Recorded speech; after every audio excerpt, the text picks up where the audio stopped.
Buenas tardes.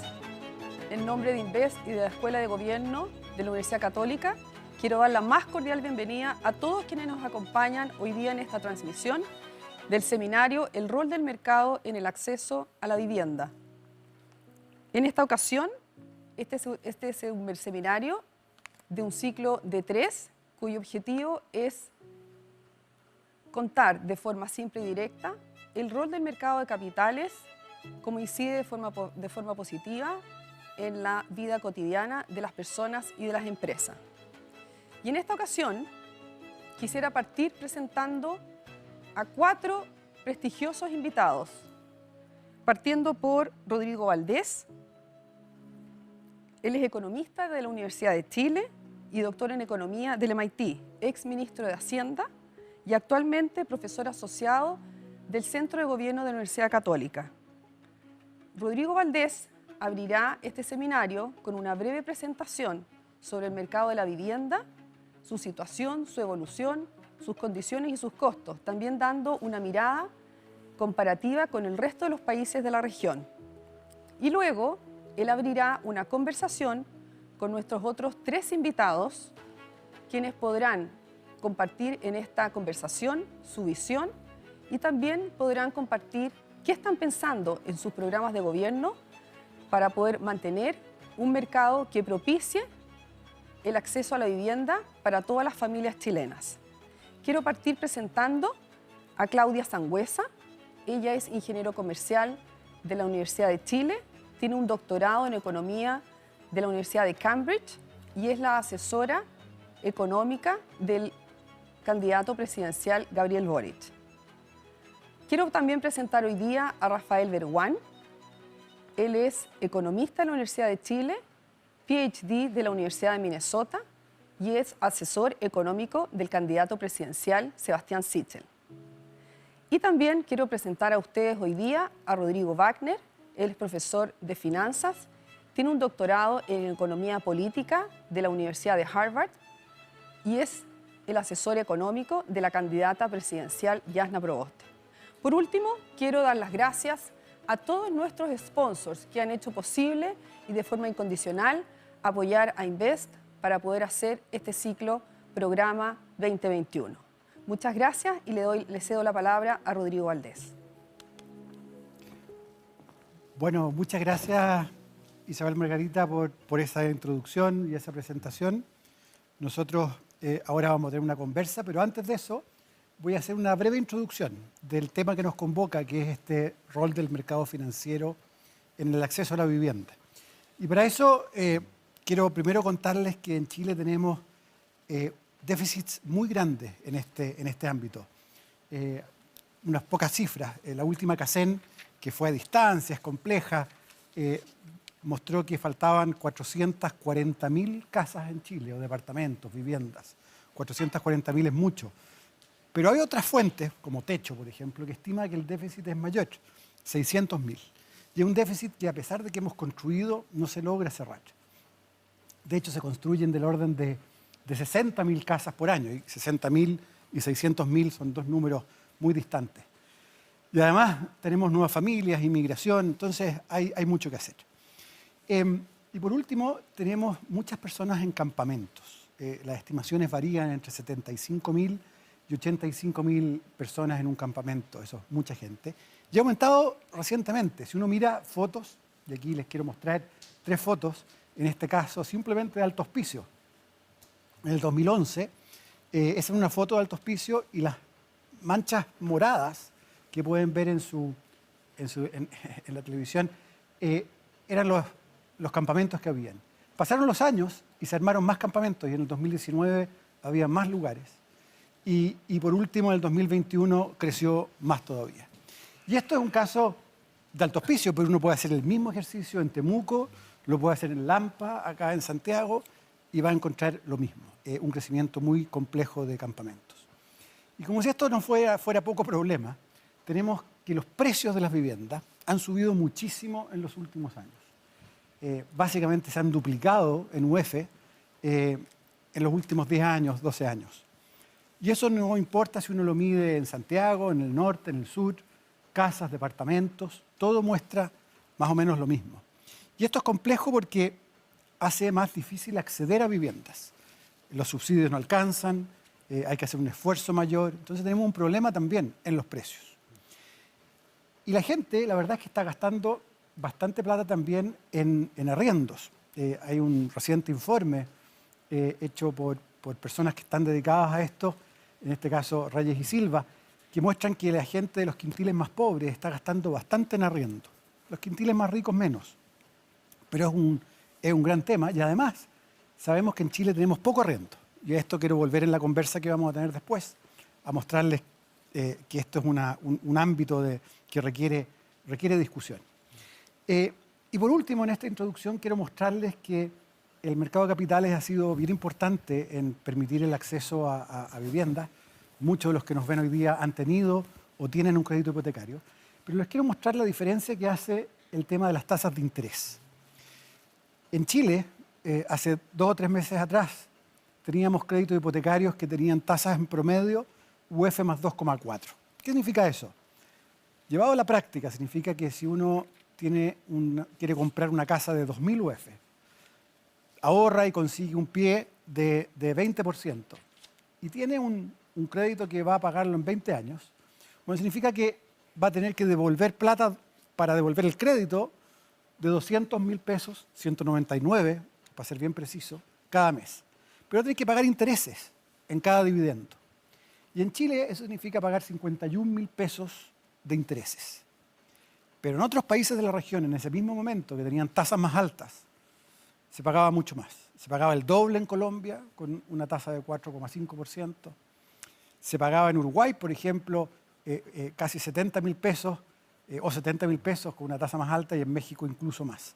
Entonces hay una gran diferencia en el costo de un crédito hipotecario dependiendo del nivel de la tasa de interés. Y de ahí que importa tanto el ahorro, importa tanto tener, bueno, cuentas fiscales ordenadas, etc. Y lo que hemos visto en los últimos trimestres es que después de haber bajado mucho las tasas de interés en Chile, por distintas razones, han subido. Y aquí se ve que la tasa hipotecaria y lo que tiene un bono del gobierno son muy parecidos, están desplazados 2 puntos porcentuales uno del otro, pero se mueven juntos y están al alza. Y esto hace prever que vamos a tener también un desafío acá, cómo mantener tasas asequibles para poder tener créditos hipotecarios. Bueno, esa es la introducción, por lo tanto hay muchos temas que conversar. Les quiero agradecer a mis colegas y quiero decir también amigos que hoy día dedican buena parte de su tiempo a las campañas, lo que les quiero agradecer. Son 3 grandes economistas y quiero que con eso vayamos a algunas preguntas. Quiero que tengamos una conversa. Hay que cambiar la estructura de subsidios, por ejemplo, está acabada esa estructura. ¿Cuál es el rol del Estado y del sector privado en esto? ¿Qué podemos pedirle a cada sector? Podemos preguntarnos también de lo que les mostraba del crédito hipotecario y de los precios. ¿Qué podemos hacer con estos temas? Y el arriendo, ¿qué rol puede jugar? ¿Es el tener propiedad la única solución para el acceso a vivienda o podemos ver otros países? Bueno, esos son algunos de los temas que queremos tratar. Así que muchas gracias. Voy a ir directamente a la conversa. Y quiero que partamos por un primer bloque con 2 subtemas de esto. Que es básicamente qué hacer con el subsidio que tenemos hoy día. Un diseño viejo que viene de muchos años, con problemas que segrega, con problemas que no alcanza. ¿Qué piensan de esto? ¿Hay que buscar otros instrumentos? Y una segunda pregunta, y voy a partir contigo, Claudia, toma cualquiera de las dos o las dos. Las tasas de interés que hoy hemos mostrado han subido bastante, y esto es un problema. ¿Qué esperan que suceda en el futuro con esto? ¿Qué piensan en sus respectivos programas de gobierno hay que hacer para mantener el nivel de tasa de interés asequible? Bueno, muchas gracias por la invitación y voy a empezar por la segunda pregunta, creo. Y porque esto tiene que ver más con, creo, en nuestra opinión, con la estabilidad macroeconómica, por decirlo así, o el contexto fiscal. Y nosotros nos hemos preocupado bastante de eso porque hemos sido bien exigentes, creo, en las demandas de mayor gasto fiscal, en términos más estructurales, ¿cierto? No tanto relacionado con ahora el aumento del gasto de la pandemia, sino que como que faltan derechos sociales en el país y queremos financiarlos de manera sostenible. Entonces eso va acompañado también de pensar básicamente en llegar a un balance fiscal sostenible, aumentando los ingresos fiscales. Y por eso tenemos plena conciencia de que hay que hacer una reforma tributaria que mejore los ingresos fiscales y que vaya acompañada también del mayor gasto fiscal, y eso balancee el gasto hoy día y mejore en el fondo esa perspectiva en la estabilidad macro que está afectando básicamente la tasa de interés de largo plazo. Creo que igual el tema de la tasa de interés es un tema internacional, en todos los países está pasando, que están aumentando las tasas de interés de los créditos hipotecarios. Sin embargo, en el contexto chileno ese crecimiento es mayor y eso tiene que ver con lo que está pasando en Chile también. Ahora, aparte de lo que está pasando, también tiene que ver con cómo se ve el país en términos también de proyección hacia el futuro, en términos del crecimiento, ¿cierto? Y creo, y la estabilidad social, y creo que esas son variables que también nosotros queremos tratar de intervenir de alguna manera, ¿sí? Eso por una parte. Ahora, respecto al subsidio a la vivienda, para nosotros el tema con el subsidio a la vivienda es que el foco está puesto en la demanda, básicamente. Y entonces, como cualquier subsidio a la demanda, lo que hace es básicamente incrementar ese mercado, profundizar ese mercado. Y aumenta la demanda por vivienda. Y eso se traspasa a precio de la vivienda. De hecho, hay papers escritos sobre el efecto que tienen esos subsidios en el precio de la vivienda. Y pueden estar detrás, básicamente, del aumento de los precios que tú mostrabas recién. Entonces, nosotros pensamos que hoy falta una mirada distinta. Más bien de tratar de ir por el lado de la oferta. Entonces, que haya vivienda, construir vivienda, invertir en vivienda pública, que esté disponible no para la venta, sino que para el arriendo con precios de alguna manera regulados, ¿sí? Perfecto. Y eso va a afectar el mercado de la vivienda en su conjunto, ¿sí? Y entonces como producir esta vivienda, que en Chile además es muy, muy baja. Si uno compara, hay informes que han comparado el stock de vivienda para arriendo social, y Chile no tiene prácticamente nada de eso, nada. Quizás la Fuerza Armada tiene un poquito, pero nada de... Y eso es lo que queremos producir.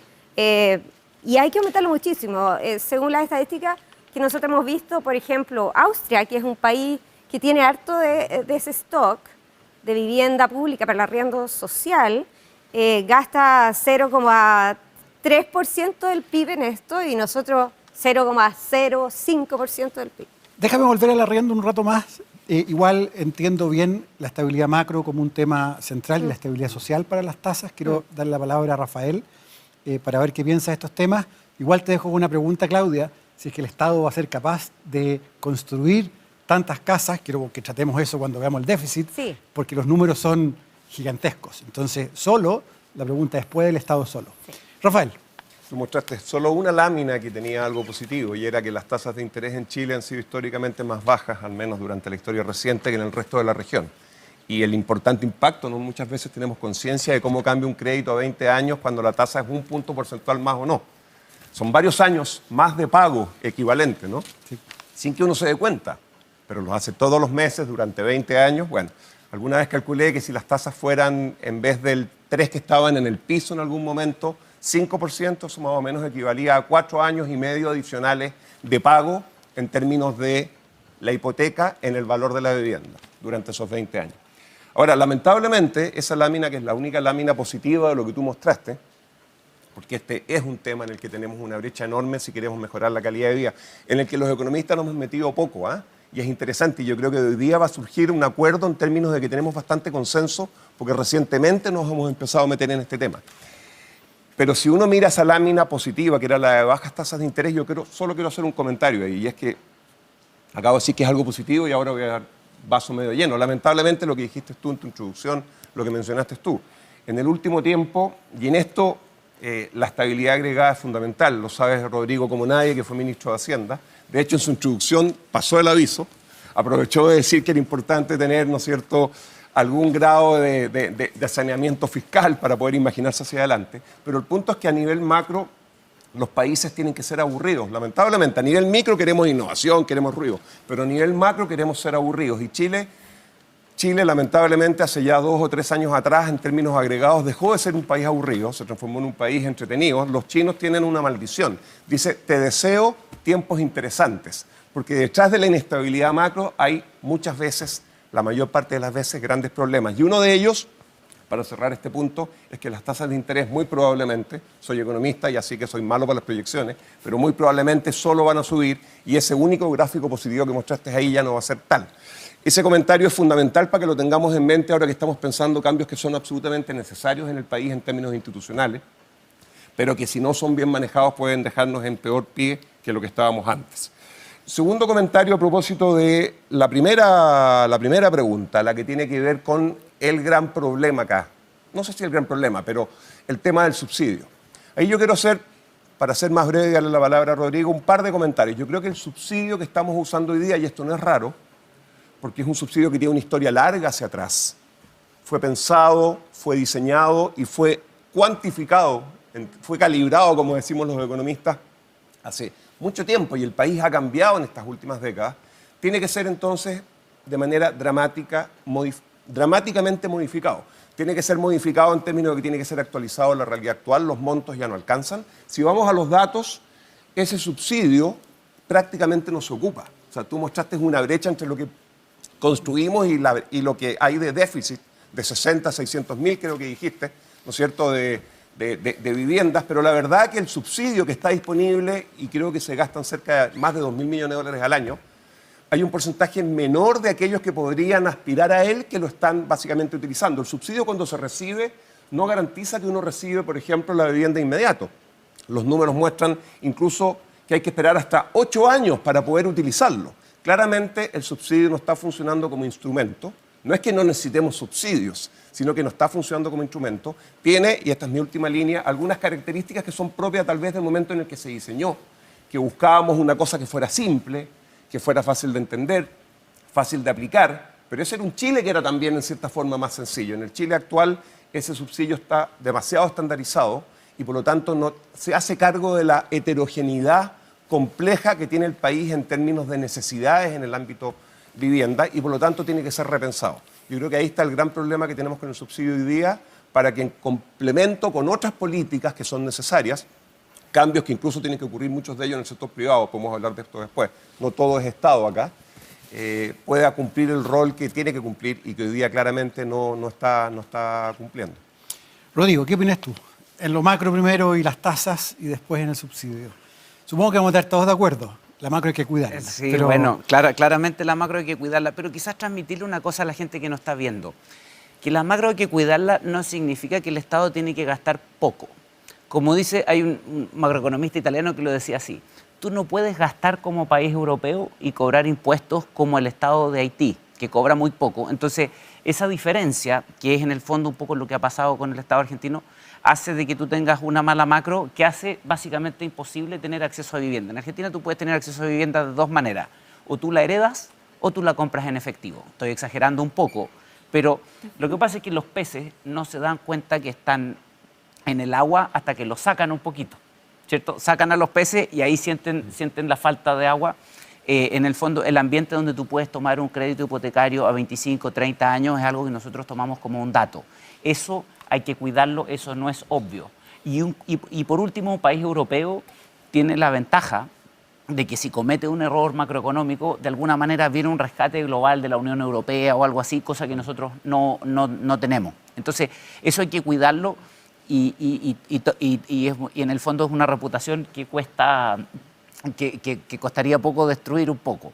Y al mismo tiempo hay algo, estamos hablando de la sostenibilidad fiscal, también lo que puede aportar un Banco Central independiente contando la inflación, porque una cosa es mirar una tasa UF más 2,4% y otra cosa es cuánto es la UF. Quiero hacer un énfasis ahora nomás que hay una inflación global por un montón de cosas que están asociadas a pandemia, cosas así, entonces no necesariamente las alzas en la UF van a venir de algo que está pasando en Chile. Pero en el fondo, si no cuidamos eso, está complicado. Ahora, hay una segunda fuente aparte de eso, que es una característica de los más allá de los equilibrios fiscales, que hay que cuidarlo, que tiene que ver con quién compra. Cuando tú compras y cuando tú tomas una hipoteca, el banco la agarra y se la vende a otra gente. Y las agarra, las pone en un paquete y se las vende a otra gente. La pregunta es, ¿quién compra bonos a 30 años? No alguien que esté desesperado en plata, porque es algo que tú le vas a pagar en cuotas por pedacito. Entonces, es muy importante que exista algún sistema de ahorro, y es un ahorro que, si bien Chile puede guardar fondos soberanos afuera, el ahorro llamémoslo, interesado en UF, es un ahorro que es un poquito más local, donde, por ejemplo, cualquier sistema de pensiones que pensemos que sea con un ahorro, ya sea ahorro privado o ahorro de un sistema público, cualquiera, pero tiene que haber ahorro. Eso tenemos, en el fondo tenemos que pensar en un sistema a largo plazo. El ahorro local le pega a los bonos largos. Eso es un poco un área que hay que cuidar. Eso con la macro. Y segundo, los instrumentos. El gran problema que tenemos ahora es que vendemos un vale por, ¿cierto? Vale por un subsidio. Ni siquiera es un subsidio mismo, sino que es un vale por. Y lo que hay que hacer es que hay que tratar de empezar a solucionar el desacople que hay entre subsidio y territorio. Porque no es un subsidio a la demanda, simplemente porque, por último, en otras áreas de la educación, en otras áreas del país hay subsidios a la demanda y más o menos funciona, pero aquí ni siquiera queda claro dónde se pueden construir la casa, ¿cierto?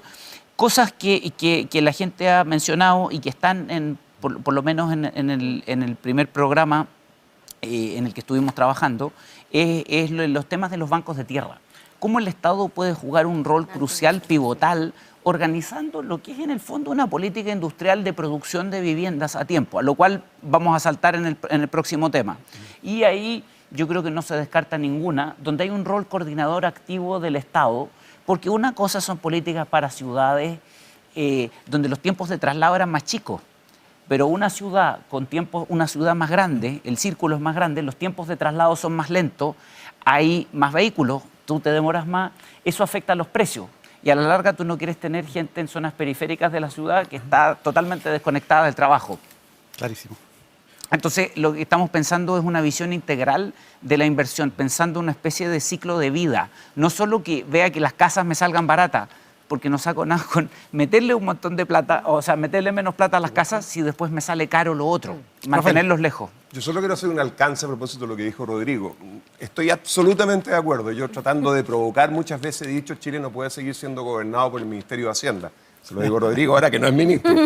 En el sentido de que obviamente que nosotros tenemos que ser capaces de poner la plata no solo en términos presupuestarios anuales, sino que pensando en los impactos que esperamos a largo plazo, eventualmente invirtiendo, poniendo recursos hoy día para conseguir los beneficios después. Dicho eso, sin embargo, yo creo que el coscorrón para Chile, de lo que nosotros deberíamos avergonzarnos, es de que una de las razones por las cuales no hemos sido capaces de empoderar a los ministerios sectoriales y ser capaces de meter recursos que pueden ser mirados en el corto plazo como un uso que no va a tener una contraparte o un beneficio inmediato, sino que hay que hacer una apuesta a largo plazo, es que no tenemos un buen sistema de evaluación de políticas públicas. Entonces, estamos metidos en un mal equilibrio, porque una cosa es decir, un mejor Estado no es un Estado más chico, una política fiscal responsable no es necesariamente, como decía muy bien Rodrigo, una en la que se gasta menos, por supuesto que no, pero al mismo tiempo también es cierto que gastar más sin hacer evaluación de políticas públicas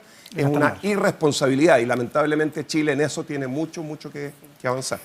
Hoy déjeme pasar al tema del déficit. Quedo claro que los tres están muy de acuerdo en que hay que cuidar el déficit fiscal para cuidar las tasas de interés. Yo creo que eso es algo que por suerte Chile tiene bien metido, y tres candidaturas distintas o representantes de candidaturas que están de acuerdo, y creo que eso hay que valorarlo. Del lado de los instrumentos, sin embargo, para qué hacer, puede haber un poco más de matices. Y está bien que así sea. Yo les quiero preguntar ahora qué hacemos con el déficit de viviendas. ¿Cuánto creen que es posible de achicar en los próximos 4 años, por ejemplo? ¿Cuántas viviendas hacer? Aquí quiero saber además qué rol le asignan al sector privado y al estatal. La Claudia decía, tiene que haber más oferta estatal a precios regulados.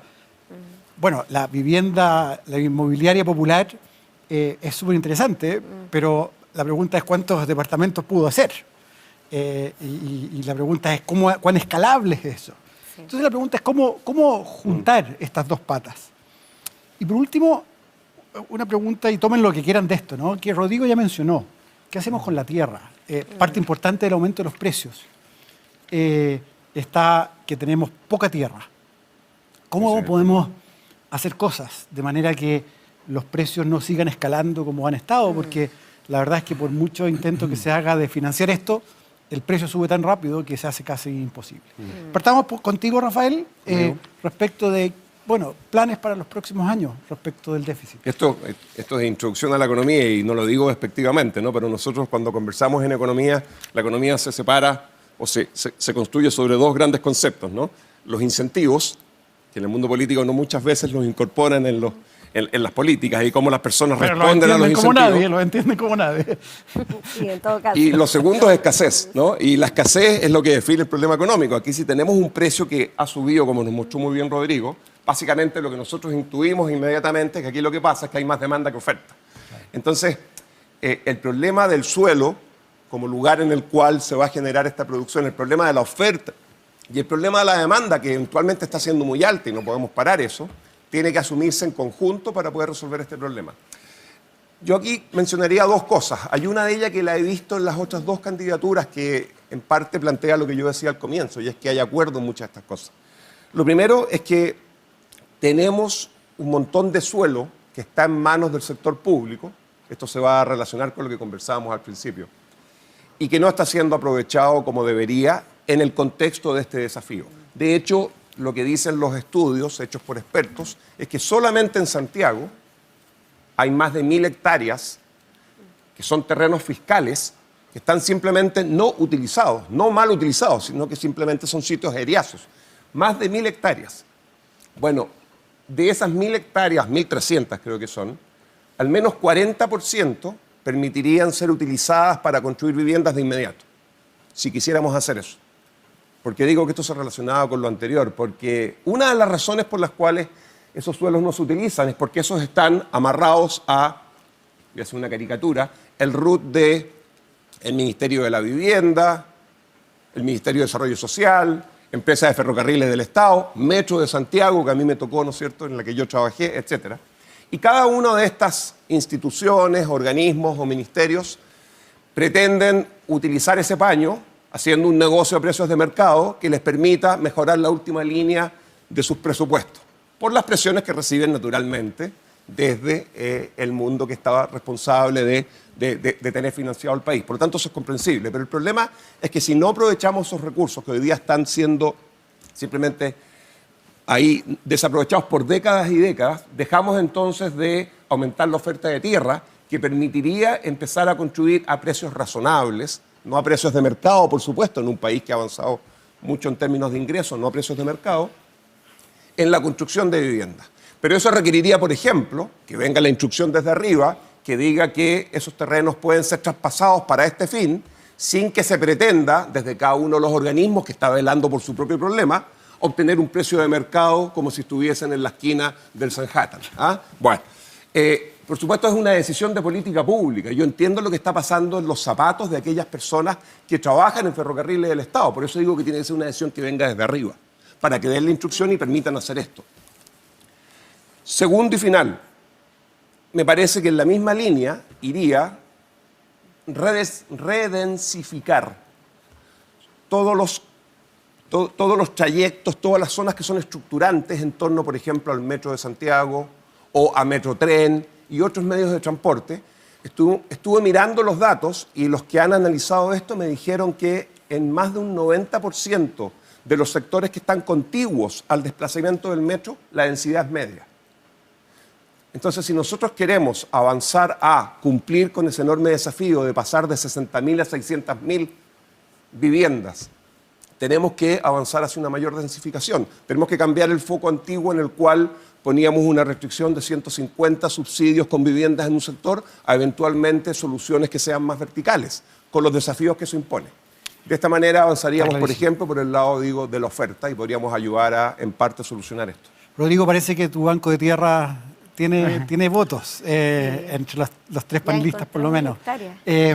Déjame preguntarte por el tema de densificación también y a todos los demás, ¿no? Pero hemos pasado como del péndulo, ¿no? De densificar a veces sin cuidado, como lo que pasó en Estación Central, a hacer demasiado poco densificación. Entonces, ¿cómo ven este trade-off de este problema, este dilema de un espacio muy amplio en la ciudad o más denso, como son los países desarrollados?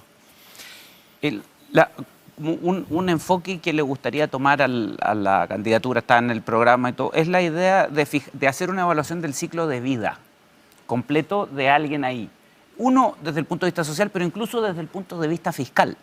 O sea, si tú tienes a alguien que por estar lejos, desconectado de los trabajos, resulta que va a estar cobrando mucho más programas sociales después, o otros subsidios de desempleo y todo, entonces tú anticipas eso y haces un buen negocio para el Estado. Se te va a ver, y aquí esto es algo importante, hay veces donde el numerito de ese año se te va a ver feo, o el numerito de un pedacito del Estado, del Ministerio de Vivienda, se va a ver feo porque está gastando más, pero el Estado como un todo está haciendo un buen negocio en el mediano plazo. Yo veo que hay espacio para un montón de esos buenos proyectos para el país que no son un número azul hoy día en el indicador del ministerio en cuestión o en el indicador de este año. Y eso a veces nos dificulta la coordinación dentro del gobierno. Yo quiero hacer un paralelo. Yo creo que los gobiernos naturalmente están diseñados, sobre todo los que venimos estructuras de gobierno heredados del Imperio Español, para que no se los roben en maleta, pero no para coordinarse. Y entonces, ¿cuándo se han coordinado los gobiernos de una manera, que es la coordinación público-pública, que es muy complicada? Cuando hay básicamente o una guerra externa, que afortunadamente no nos ha tocado mucho, o cuando hay un objetivo, una misión. Un ejemplo puede haber sido cuando se construyeron cuando aumentó brutalmente el número de colegios en el gobierno de Frei Montalva, años 65, 68, por ahí, se construyeron una enormidad de colegios y el presidente estaba encima del proyecto porque se consideraba una emergencia absoluta. Yo creo que ahora tenemos que hacernos cargo de esto, porque en la medida que esto no resulte, las demandas sociales se ponen mucho más complicadas. Sabemos que si los temas de vivienda no están solucionados, no funciona bien el mercado laboral, puede haber daños permanentes a las familias y los niños, ¿me entendés? Y para qué hablar del caso extremo, que yo creo que en algún momento lo vamos a lograr, de este escándalo de migración que producía, digamos, en parte por la disfuncionalidad del gobierno de Venezuela, que ha generado, básicamente hoy, para que sepas, 1 de cada 50 personas en Chile es de Venezuela, traída esencialmente por el descalabro económico que generó el gobierno de ese país, generando la segunda diáspora más grande en el mundo, en el cual obviamente llegan acá y necesitamos urgentemente, una cosa es una solución de vivienda de otro, pero hay una cosa puntual que hay que solucionar ya, que tiene que ver con cómo acogemos refugiados, que es un punto aparte, que es considéralo una categoría mínima, que no alcanza a tener todos los estándares de las viviendas que tenemos en ningún caso, pero para que la gente tenga dónde llegar, porque si no, esto va a ser inmanejable, sobre todo porque hay que repartir un poco la carga. Hay ciertos lugares de Chile que están recibiendo a todos. Afortunadamente hay un par de propuestas dando vuelta, que incluso es un reporte de Naciones Unidas. Este tema creo que es muy urgente y nos toca en la coyuntura actual. Yo creo que tiene que tomar algo. No podemos solo cantar el asilo contra la opresión si no le dedicamos algo a esto urgente cuando toca. Y además, el desafío urgente de vivienda más en general, muy de acuerdo con lo que dice Claudia, digamos, de que algo hay que producir y hay que ocupar un poco todas las formas de lucha contra esto. Pero es un momento, y desde el punto de vista fiscal, aquí quiero terminar, tiene la ventaja de que algunas de estas cosas son gastos por una vez. Entonces, podemos pensarlo en términos de una sostenibilidad fiscal un poquito más estructurada. No son gastos para siempre, como sí son los servicios o ciertas transferencias sociales. Quiero que dejemos el tema de la inmigración un poco al lado, porque podremos hacer otro programa completo en esto. Y quiero ir a ti, Claudia, en el tema de cómo solucionar el déficit. Entendí el tema del rol del Estado. Yo creo que hay un rol del Estado importante. Y antes de ir al tema de arriendo en general, me gustaría que nos dijeras cómo ven desde la candidatura de Gabriel Boric el rol del sector privado en esto, de buscar mecanismos de coordinación de alguna manera, o es más bien un tema estatal y punto. No, yo creo que hay un espacio y un rol para el sector privado. Tenemos también tenemos metas, de hecho, en términos del déficit, que se han desarrollado ahí en los equipos, de reducir en 4 años el déficit que hoy día hay en 40%. Y eso implica como proveer como 120.000 viviendas al año, ¿sí? Y eso una empresa no lo puede hacer por sí solo, ¿sí? Entonces hay espacio para la colaboración público-privada de todas maneras y creo que de esa forma se puede lograr, digamos, un esfuerzo. Sin embargo, hay otro tema ahí con el precio de la vivienda que tiene que ver con, no solo con el suelo, o sea, porque si uno mira las estadísticas, como el crecimiento del precio del suelo ha sido menor que el crecimiento del precio de la vivienda. Entonces, hay algo de traspaso, pero no todo es eso, ¿ya? Entonces, hay algo pasando en el mercado de la vivienda que ha hecho afectar los precios de la vivienda más allá de la escasez del suelo. Igual tenemos incorporado bancos de suelo en nuestras propuestas, de todas maneras, de la misma forma que hablaba Rodrigo y que también Rafael dijo identificar 1.000 hectáreas, pero hay varios grupos que han estado trabajando sobre eso, bancos de suelo público para la construcción de vivienda social. Y lo otro era los precios de los materiales, que también hay un tema ahí. Los materiales han aumentado de precio también, relativo al precio de la vivienda. Y ahí hay la idea de poder tener una especie como de Senabas en el tema de medicamentos, pero de materiales de construcción. Y entonces, de esa forma, poder proveer materiales de construcción desde una industria pública, ¿cierto? Una empresa pública que provea materiales de construcción con precios un poco más regulados. Entonces, básicamente, el sector privado, obviamente, apoyar en la producción. Fuentes de financiamiento quizás ya lo vamos a ver, pero tenemos también considerado que estos tengan fuentes de financiamiento, ¿cierto? Y para reducir el déficit vía oferta de vivienda pública. Y bueno, ya vamos a ir al tema del arriendo, ¿no? Y vía también oferta pública, ¿cierto?, regulada de materiales de construcción. Déjeme contrapreguntar una cosa, no a ti, Claudia, sino que a Rafael, de cómo ve esto. Primero, quiero decirles que la única valiente y precisa fue Claudia, que dijo 120.000 casas por año.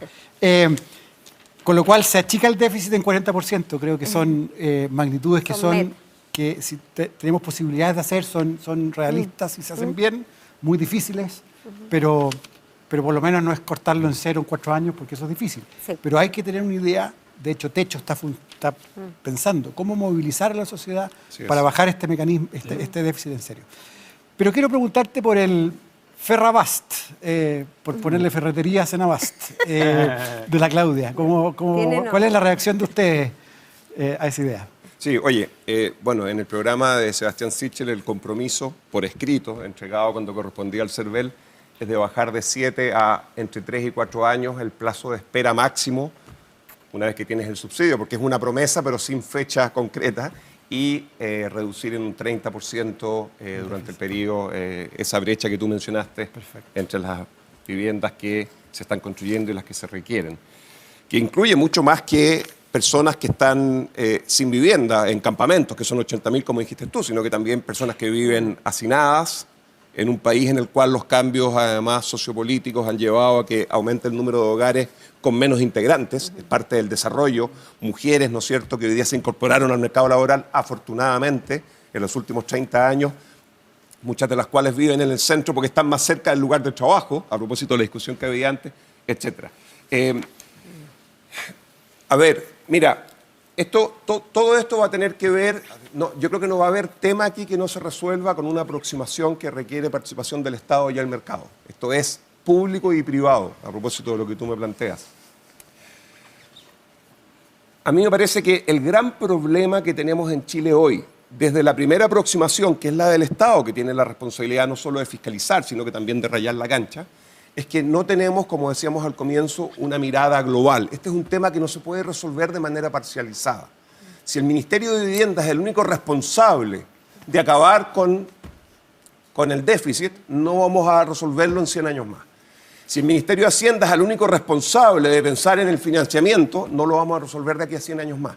Nosotros necesitamos una mirada global. Yo en general soy escéptico con respecto a la necesidad de seguir avanzando hacia una mayor burocratización del país, pero creo que en este caso en particular, por el tipo de problema que estamos enfrentando y la relación que tiene este desafío con tantas otras áreas en el país, deberíamos imitar lo que, por ejemplo, han hecho países como Australia, que tienen una agencia nacional de vivienda que no solo permite mirar esto desde un paraguas, permite de alguna manera interconectar a los distintos actores en representación directa del liderazgo que ejerza el presidente del momento, sino que además tiene una mirada responsable a largo plazo, algo que en Chile no existe. Así que yo levantaría eso como el primer desafío. Tú me das esa opción. Yo en general, y aquí quizás hablo desde los zapatos de un académico, al menos un porcentaje de mi día hoy, no me cierro a ningún instrumento. Yo creo que justamente lo que necesitamos, eso es lo que yo planteaba al principio, es que veamos distintas alternativas. Yo no creo en instrumentos de izquierda y de derecha, o en instrumentos apolíticos. Yo creo en experiencias, creo en la posibilidad de aplicar esas experiencias en el contexto de la realidad chilena, creo en la necesidad de articular esto ex ante para evaluar lo que uno espera y creo después en evaluaciones prontas ex post que permitan saber si el instrumento está funcionando. Por lo tanto, nosotros no lo tenemos en el programa hoy día, pero me parece que en la medida que la experiencia internacional sugiera que es algo que debería pensarse, tiene que ser analizado absolutamente. Rodrigo, ¿cuáles son tus reacciones a...? Bueno, primero, si tienen algún número de target, pero más importante, a esta idea de otra intervención adicional del Estado ahora en el mercado de insumos. Sí, o sea, primero en el programa de agosto había una meta de 100.000 viviendas y también una meta no solo en viviendas, sino que con temas relacionados a la eficiencia energética, que es cómo logramos que las temperaturas de esos hogares no sean tan frías en invierno y no sean tan calurosas en verano, incluido una serie de obras que no es de la vivienda misma, pero que tiene que ver con el arbolado urbano. Uno de los grandes problemas que tiene es no solo de barrio y todo, si tú te vas simplemente a la física de la temperatura, hay una diferencia importante de temperatura entre los barrios pobres, donde no se puede salir a la calle porque no hay un árbol urbano. Ahí tenemos como un desafío importante que puede subir también la plusvalía del barrio. Parte del tema es que el Estado construye lugares que después no tienen, la gente no quiere, mucha gente no quiere vivir ahí. De eso nos tenemos que hacer cargo en una dimensión más integral. Parte del tema puede tener que ver con hacer más vivible esto y con las distancias de traslado. ¿Por qué la gente quiere estar cerca del metro? ¿Por qué deberíamos densificar más? Lo que estoy de acuerdo. En términos de instrumentos adicionales, déjame hablar de dos. Tenemos una lista larga, pero creo que el Estado va a tener que avanzar hacia no solo una coordinación mayor del Estado, cómo se hace en una misión, orientado en una misión como en cualquier política industrial. Tú quieres lograr algo, mandar el hombre a la luna o construir 500.000 de casas, entre comillas, digamos, en la década o lo que sea, como una misión. Pero vamos a tener que encontrar una manera de que el Estado reciba parte de la plusvalía que se genera. El Estado chino, que es un gran planificador, es capaz, pero ¿cómo se hace en la práctica? Entonces, en la práctica, cuando tienes una zona que se expropia, a veces expropian, no se expropia, puede ser incluso terrenos públicos, pero donde tú fabricas las expropiaciones o los terrenos públicos son como piensa un tablero de damas de ajedrez, donde los cuadraditos negros son del Estado y los otros son de un privado, por ejemplo. Y entonces te quedas con parte de la propiedad y en base a eso financias lo otro. Básicamente el Estado de Chile necesita exposición en activos, una jerga financiera, a suelos que tengan más o menos las mismas características, ¿cierto? Y que tienen características de movimientos ahí. Yo creo que hay un espacio también que se ha abierto en cómo podríamos financiar más obras de metro. Si es que el Estado, esto es más ambicioso, es algo que hay que pensar a 10 años plazo, pero te viabiliza una serie de cosas donde tú no puedes pagar cash. El gobierno chino, cuando hace algunas obras, entiende de que no puede cobrar peaje, por ejemplo, pero ¿qué es lo que hace? Como Acceso Sur en Santiago, expropian ancho, y al urbanizar internalizan parte de eso para el beneficio. Eso es parte importante de la gestión de los países. Dale. Sí, perdón. Dale, Rafa. No, yo solo quería agregar un elemento, sigo pensando como economista, qué raro, voy a tener que cambiar los zapatos, pero demanda, oferta, precio, escasez. Por supuesto, que importante, y lo hemos reconocido desde el comienzo, que el Estado juegue un rol absolutamente fundamental. Sin un mercado, sin embargo, que vaya de la mano generando lo que necesitamos, esta cosa no se va a resolver. Dicho eso, cuidado, porque tal vez como liberal escéptico ante la concentración del poder, si algo pareciera escasear en China, es el espacio para que las preferencias de las personas puedan también ser parte de la ecuación que permite decidir qué política pública se va a implementar. En el sentido de que no vayamos a cometer el error, y entiendo el punto que tú estás haciendo, Rodrigo, pero yo quiero plantear en paralelo, tengamos cuidado de que si le entregamos demasiado poder al Estado para que decida todo, el rayado cancha necesario, pero también el lugar donde la gente va a terminar y en las características en las que va a tener que vivir, no nos vamos a hacer cargo de eso que yo planteaba al principio, que tiene que ver con la nueva complejidad del país.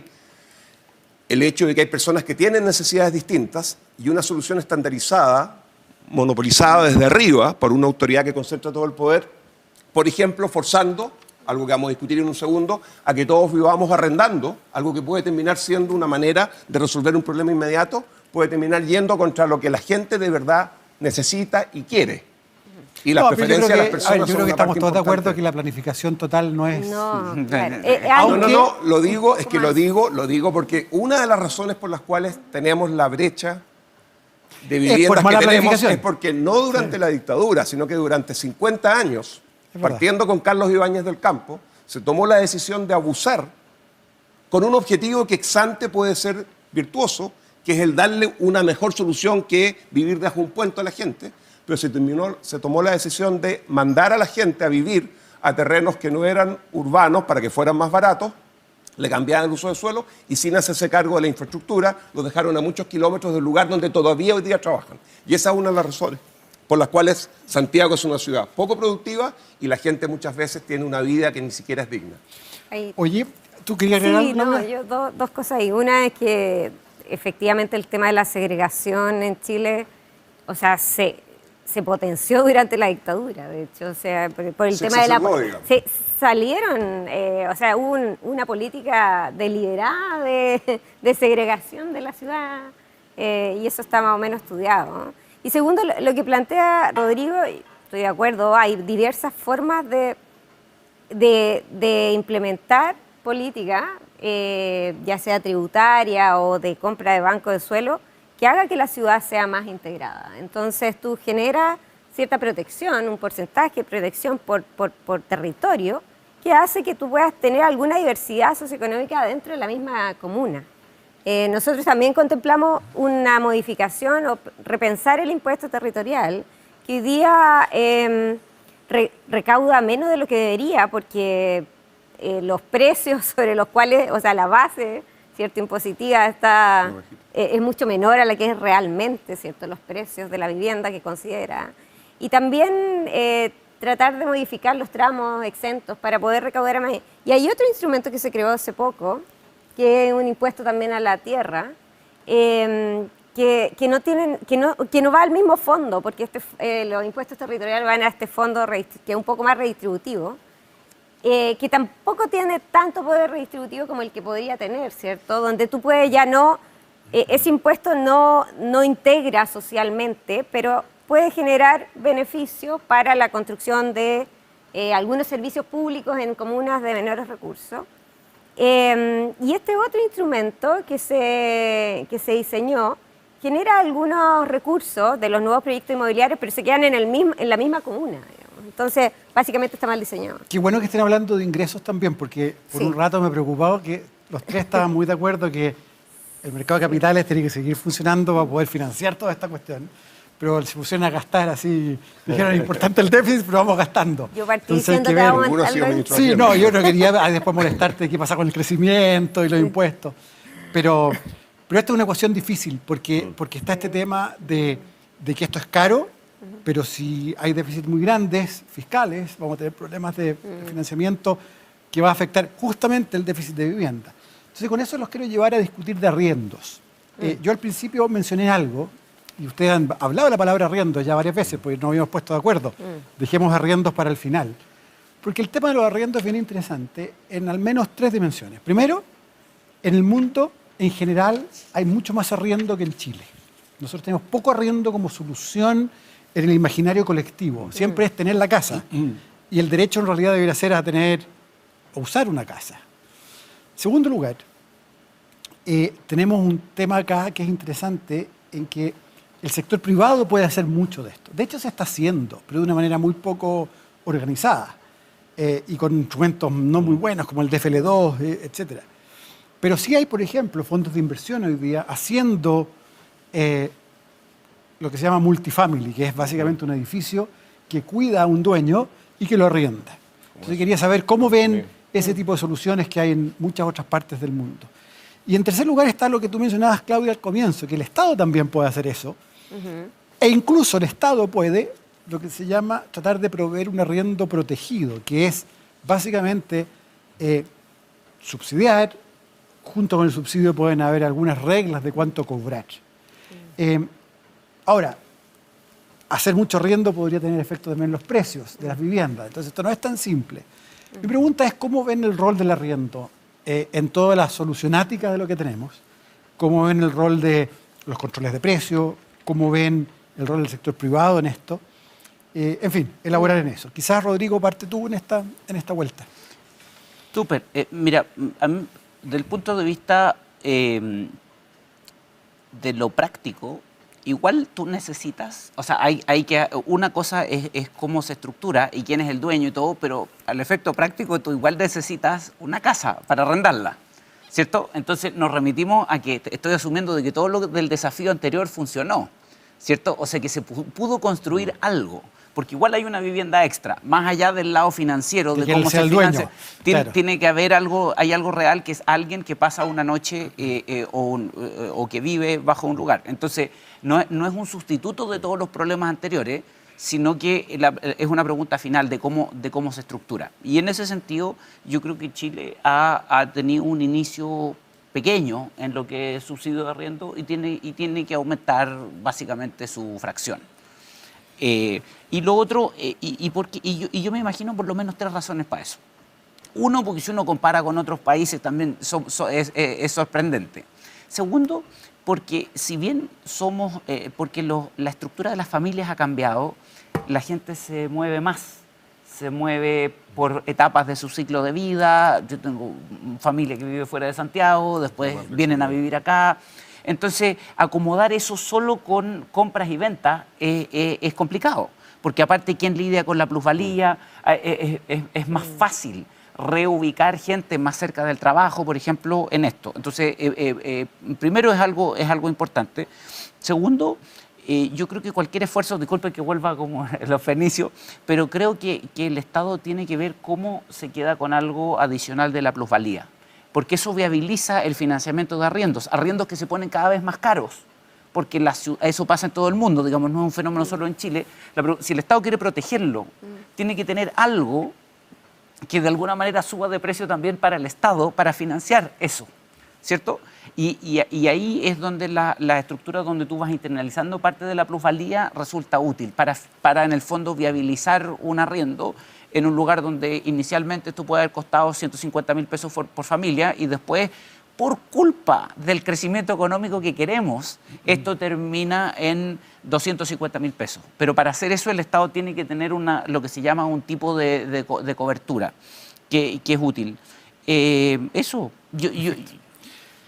Claudia, ¿cómo ves tú el tema del arriendo? Y déjame solo contarle a la gente que nos está mirando que esta semana en Berlín se aprobó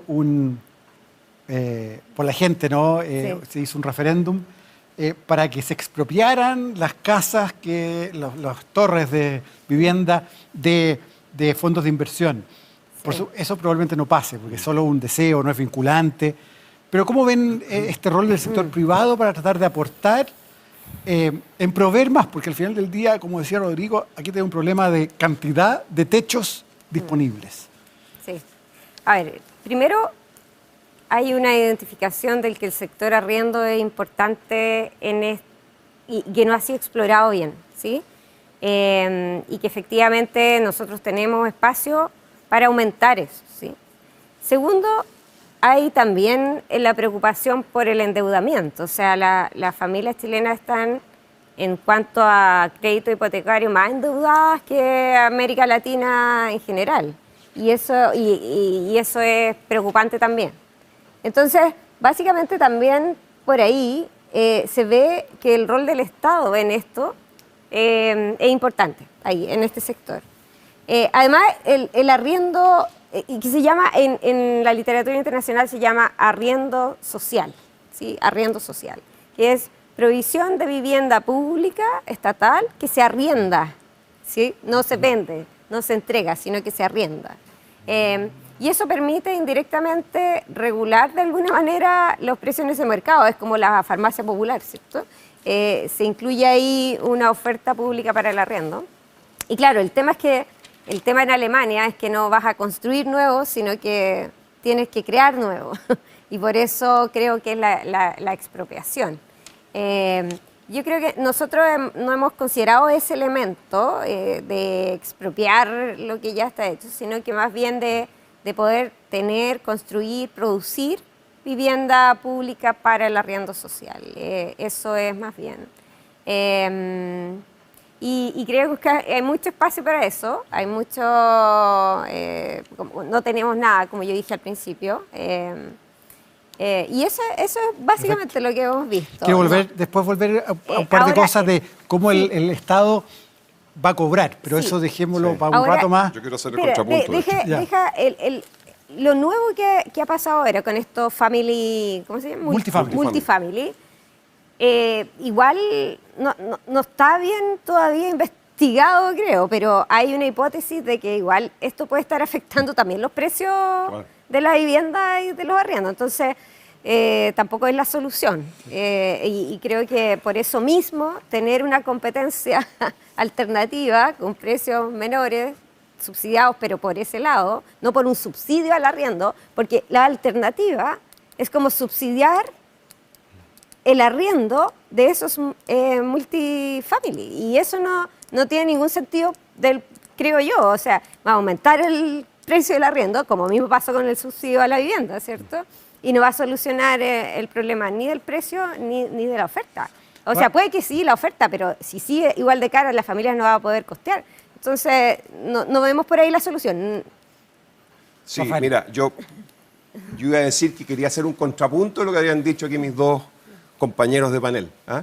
Pero tú al final te conectaste un poco con lo que yo quiero destacar como para complementar. Pero también quiero reconocer que en el programa Sebastián Sichel, el instrumento de la política que incentive el arriendo no es una parte principal de la manera como se pretende durante su gobierno resolver o empezar a resolver este drama del que estamos conversando, ¿no es cierto?, que es el déficit habitacional. Y las razones son varias. Yo solo las voy a mencionar, porque sé que no nos queda tanto tiempo. Bueno, primero quiero partir por reconocer, porque creo importante a propósito de lo que planteé en términos de preferencia, que si le preguntamos a la gente, en aquellos segmentos que están en los primeros 2 quintiles, casi el 100% de la gente no ve el arriendo como una alternativa desde lo que ellos querrían. Yo sé que lo que uno quiere y lo que uno puede pueden ser cosas distintas, pero partamos por reconocer que incluso si tú llegas al 7º decil, más allá de los 2/3 de la distribución de ingresos, la gente encuestada dice que lo que quiere es una vivienda propia. Tú me vas a decir, bueno, uno quiere algo, pero hay que pagar por ella. Se le está dando la opción de eventualmente pagar menos vía arriendos y tener un lugar de mejor calidad, mejor conectada, ¿no es cierto?, durante más tiempo, y sin embargo plantean el querer una vivienda propia. Ese es un primer comentario. Ahora, aquí hay bastante racionalidad también, porque cuando uno va a los primeros 4 deciles, es decir, los primeros 2 quintiles de la distribución de ingresos, bueno, esto es a nivel global y a nivel en realidad de casi toda la distribución de ingresos, es la vivienda, cuando uno tiene la suerte de ser dueño de una, por lejos, el principal componente del patrimonio de las familias. Y lo que se ve entonces es la posibilidad no solo de heredar, sino que de tener acceso a recursos que pueden terminar ayudándote a hacerte cargo de imprevistos durante las últimas etapas de la vida. Entonces uno tiene que reconocer eso. Pero dicho lo anterior, yo quiero plantear solo los títulos de 4 preocupaciones en un mundo en el cual usamos al sector privado y al mercado de capitales, que son absolutamente esenciales, condiciones necesarias para resolver este problema, como generadores de disponibilidad vía arriendo, ya sea a través de estos multifamily, ¿no es cierto?, y otros instrumentos. Lo primero es que la evidencia que nosotros estuvimos mirando sugiere afuera, con bastante fuerza que está muy correlacionado con aumento de precios. Entonces, hay instrumento objetivo. Una cosa es vivienda social, tal vez para los primeros 2 deciles. Otra cosa es clase media alta y necesidad de acceso a una vivienda, eventualmente vía arriendo, pagando un poco más, pero en mejor condiciones de calidad. Perfectamente, uno puede pensar en las dos cosas, pero cuidado con tratar de aplicar el mismo instrumento, ¿no es cierto?, a objetivos que parece que van a terminar siendo bastante distintos, dado esto que mencionaba recién la Claudia y la evidencia de aumento de precios, por la concentración que se genera. Segundo, y aquí sí solo los títulos, y esto tiene un poco que ver con esto de que cuando tú concentras un stock grande de viviendas en una empresa, a diferencia de lo que sucede cuando tú vendes, que es atomizado. Entonces hay más posibilidad eventualmente de que el peso termine yéndose más para arriba. Hay preocupación por, si tú vas a tener una política de arriendos masiva, captura de la política en viviendas estatales, si eventualmente van a ser el Estado el dueño.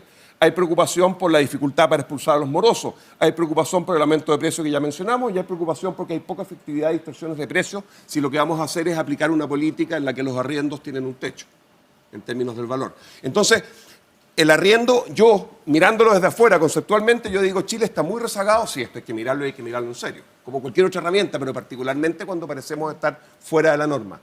Pero cuidado, que no es la panacea, no es la solución y probablemente no va a ser la manera de hacerse cargo en serio de este problema para todos los distintos segmentos y sus distintas necesidades. Oye, súper, ya se nos está acabando el tiempo. Quiero, darles una última vuelta. Creo que han salido hartos temas. Se ve que el problema es complejo y requiere distintos ángulos. Yo creo que el que pretenda decir, con este instrumento voy a solucionar todo, está chiviando. Pero sí es un tema que requiere ataques de distintas formas. Quiero que en 1 minuto, y al minuto y medio les voy a apagar el micrófono, le hablen a la cámara, porfa, y les cuenten a los que están mirándonos hoy día ahí en la casa, por qué votar por su candidato en el ambiente de que estamos conversando. O sea, hay 1000 razones por votar por un candidato u otro, pero yo quiero que le cuenten a la gente qué ofrece la candidatura distinto en el ámbito de acceso a la vivienda, mercado financiero y esa mezcolanza. Partimos con la Claudia, que partió al comienzo. Está bien. En este tema particular también seguimos, creo, los lineamientos que tenemos para varios de los ámbitos. Y uno es identificar que hay una demanda por una responsabilidad pública en este ámbito, que es el ámbito del territorio, el ámbito de la ciudad, el ámbito de la vivienda. Los instrumentos que se han usado hasta hoy día no han sido completamente efectivos ni para medir el déficit habitacional, ni para enfrentar el aumento de los precios y de los costos de la vivienda. Y por lo tanto identificamos instrumentos que tienen que ver con una participación mayor de lo público, del Estado, tanto en la provisión como en nuevos instrumentos de diseño y de regulaciones de los precios, tanto en el ámbito de los materiales como en el ámbito de la provisión pública. Y nos comprometemos, de hecho, en el programa con algunas metas que no son cubrir completamente el déficit, pero avanzar de manera determinada en la reducción de un déficit al final del periodo en 40%. Además de eso, el programa de Gabriel Boric implica también enfrentar también estas demandas sociales y por lo tanto mejorar la estabilidad social del país, la cohesión social, y creemos que la ciudad y el territorio son fundamentales en eso. Unas ciudades que se segregan, que no hay políticas de integración, que no hay políticas de redistribución de la riqueza, porque finalmente la vivienda es eso, ¿no? Es riqueza física y material. Entonces tenemos barrios completamente desiguales. Necesitamos avanzar en mayor redistribución también al interior de la ciudad. Y el Estado básicamente tiene un rol que jugar ahí y queremos potenciar ese rol, aumentar ese rol y cubrir todos los déficits que hay en esa área. Muchas gracias. Rafael. Yo partiría diciendo que el compromiso del programa de Sebastián Sichel, a propósito del ideario primero, es, como dije durante la conversación, concretar el sueño de más de 500.000 de familias que viven o en lugares que son irrecuperables hoy día, o están hacinados, o están incluso 80.000 de ellas en campamento, de una casa propia. Ese es el objetivo del programa, es avanzar en la dirección de concretar ese sueño. Ahora, la herramienta para conseguir ese enorme desafío que hemos ido arrastrando durante décadas en este país, en democracia y en dictadura, tienen que ser, como conversamos acá, las que mejor funcionen, sean estas públicas, sean privadas, sean probablemente una combinación de un trabajo conjunto entre Estado y mercado. Existe la convicción y el compromiso absoluto de que todos aquellos errores que se han cometido desde el Estado que han dificultado que este objetivo se alcance, como por ejemplo tener en la región metropolitana más de 1000 hectáreas paralizadas, sin uso, al mismo tiempo que tenemos 80.000 familias viviendo en campamentos, es algo que desde el primer día va a dejar de ocurrir.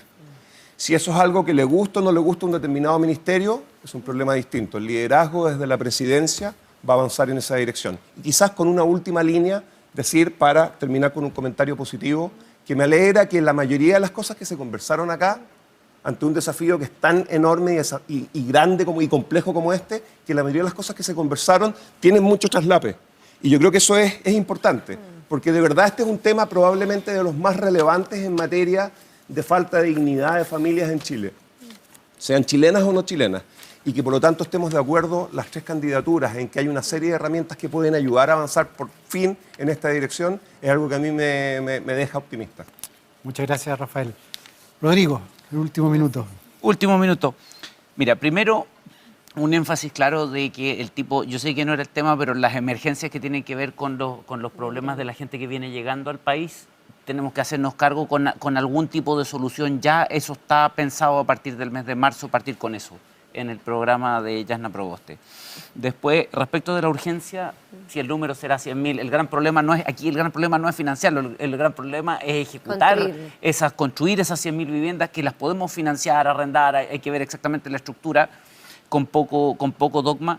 El programa hace mucho énfasis en el medio ambiente que rodea a la estructura física de la casa, de cómo podría tener eficiencia energética, de cómo el arbolado urbano, de cómo construimos barrios, microbarrios, a lo mejor con microintervenciones que hacen de la ciudad una ciudad más justa. Para la clase media hay algo que no se mencionó, pero que tiene que ver con el traspaso de tasas. Hay veces donde las tasas de interés pueden seguir bajando, quién sabe, después de estas vueltas, pero la pregunta es, ¿va a costar 4 meses de renegociación en el notario, firmar 40 papeles para poder bajar la tasa de mi casa? Eso es algo que hay que facilitarle a la clase media y facilitar la movilidad. Comprar y vender una casa tiene que ser más fácil. Y finalmente mucho énfasis de nuevo en toda la estructura y coordinación del Estado para los barrios, pero sí el objetivo es estar ahí, estar cerca y no solo en Santiago, grandes ciudades, sino también en regiones.